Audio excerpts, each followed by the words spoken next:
On the afternoon of January 19, 2010, a chilling scene unfolded in the lobby of a luxury hotel in Dubai. To the casual observer, it looked like a normal day. Tourists were checking in and the staff was polite and smiling.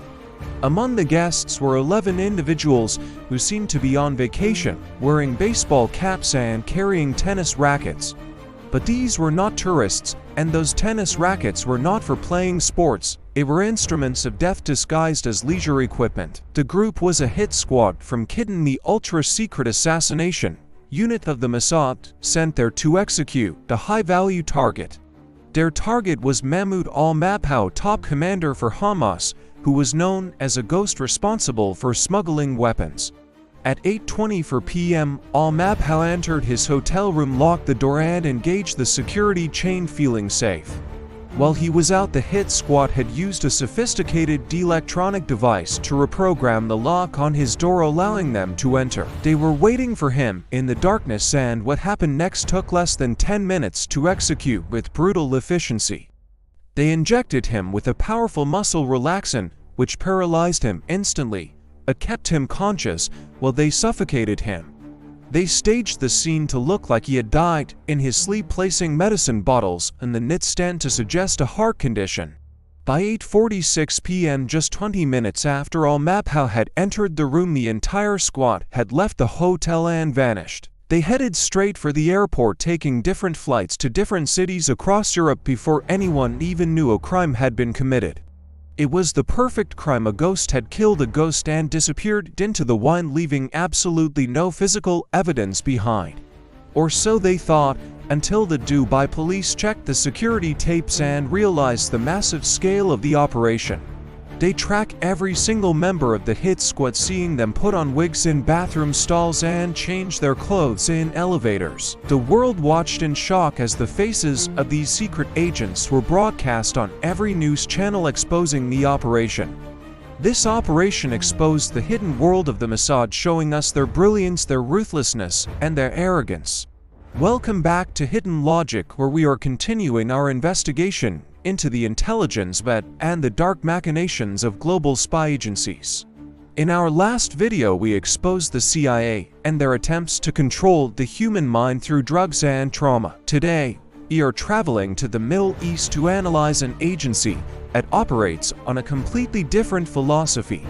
While the CIA relies on massive budgets, satellites, and drone strikes, the Mossad relies on something far more intimate and dangerous called human intelligence. They operate on the principle that a single well-placed spy is worth more than an entire army division. Their official motto speaks of safety and counselors, but their operational motto is far more honest about their methods. By way of deception, thou shalt do war, and this philosophy guides every single operation they undertake. To understand the psychology of the Mossad, you have to go back to its origins in the ashes of the Holocaust. When Israel was founded in 1948, surrounded by hostile nations, its leaders decided they could not play by conventional rules.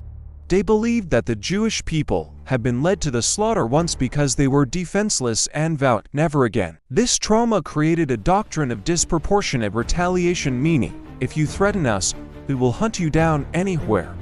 This doctrine was solidified in 1972 after one of the darkest days in sports history, known as the Munich Massacre. During the Munich Olympics, a Palestinian terrorist group known as Black September took 11 Israeli athletes hostage.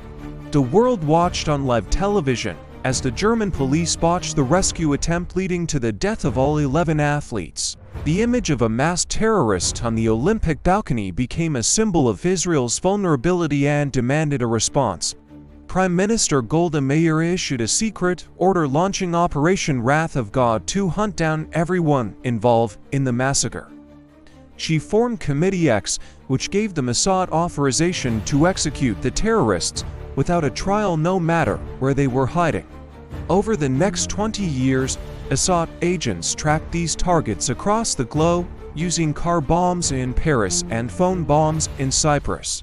One of the most dramatic operations took place in Beirut, where special forces disguised as women infiltrated the city and assassinated 3 leaders. But the most terrifying aspect was the psychological terror it created among the remaining targets who knew they were being hunted.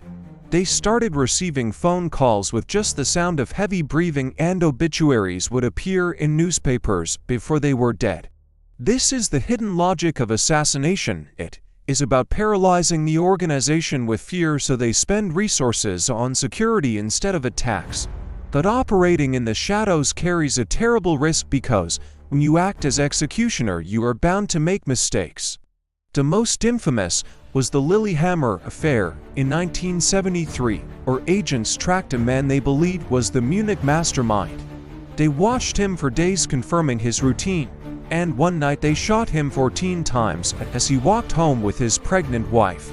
But when the news broke, they realized with horror that they had killed the wrong man, an innocent Moroccan waiter named Ahmed Bouchiki. 6 Mossad agents were arrested, exposing the entire network and causing a massive diplomatic crisis, proving that even the best spies are fallible. This failure forced the Mossad to reorganize, becoming more careful and creative, leading to the rise of the unit known as Kidon. Kidon is Hebrew for the bayonet, and these are not soldiers, but elite spies living deep undercover in enemy territory.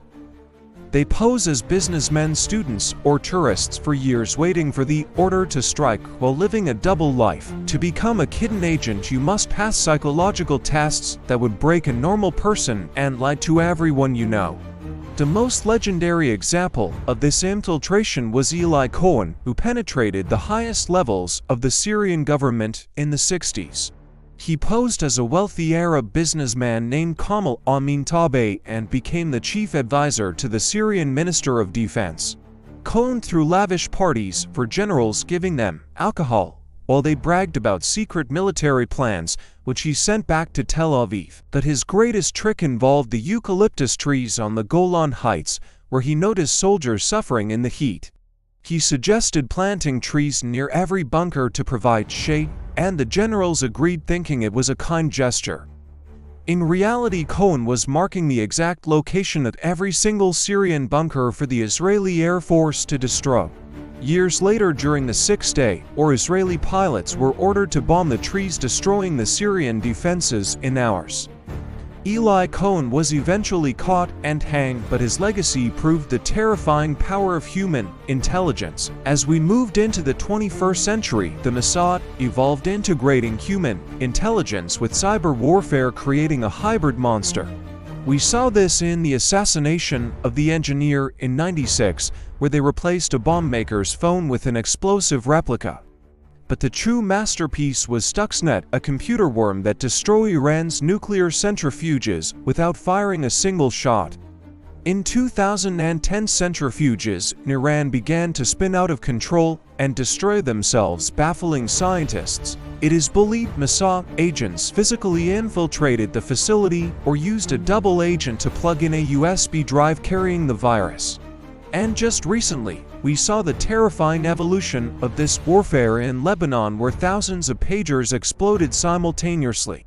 People were in supermarkets or driving when their devices detonated, injuring thousands and sending a message that echoes Dubai: "We can touch you anywhere, even in your pocket, even in your home." However, there is a dark paradox here, because if the Mossad is so good, why did October 7th happen? How did an agency that can kill a man in a locked hotel room miss an army training on their border? This brings us to the concept of hubris, because the greatest enemy of intelligence is not the opposing agency, it is arrogance. Israel became so reliant on technology, on their billion-dollar wall of sensors, that they forgot the basics of human signals. They believed their enemies were deterred and too primitive to launch a massive attack, falling in love with their own myth. The hidden logic of October 7 is that technology creates a false sense of security, and a camera cannot understand intent. This failure shattered the image of the Mossad, proving that intelligence is only as good as the leadership that interprets it. I want to pause here because we need to talk about the morality of what we are discussing and international law. We live in a world with rules prohibiting assassination, but the history of the Mossad proves these are suggestions for the powerful. Israel is not alone in this, as every major nation has a unit like Kidon or the CIA's Special Activities Center. The only difference is that Israel does it more publicly because they use assassination as a tool of deterrence to instill fear. But does it work? Does killing a leader stop the movement, or does it just create a martyr and more enemies? History suggests the answer is no, because when they killed the leader of Hezbollah in '92, he was replaced by someone more dangerous. It is a game of whack-a-mole where the violence only escalates and becomes more sophisticated with every operation. The hidden logic of the intelligence web is that it is a self-perpetuating machine that feeds on conflict. So what does this mean for you, the ordinary citizen watching this video trying to understand the world?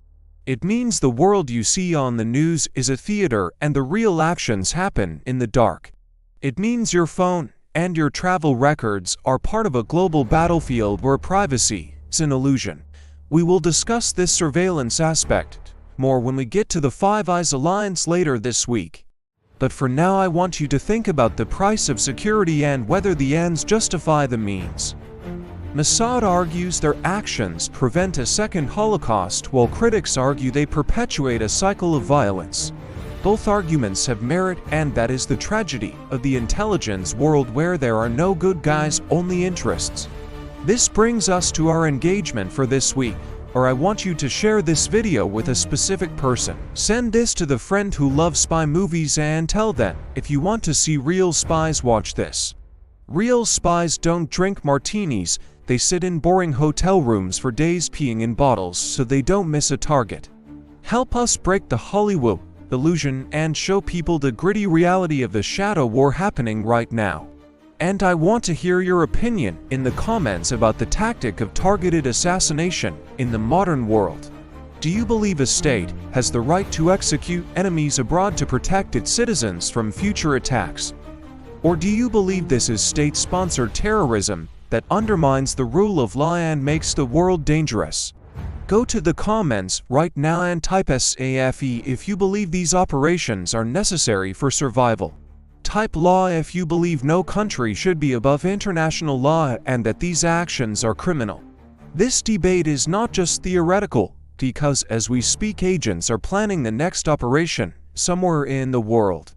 The game never ends, and in our next video, we are going to look at the other side of the Iron Curtain. We will examine the masters of deception, the KGB, and their modern successor, the FSB, and how they kill the truth.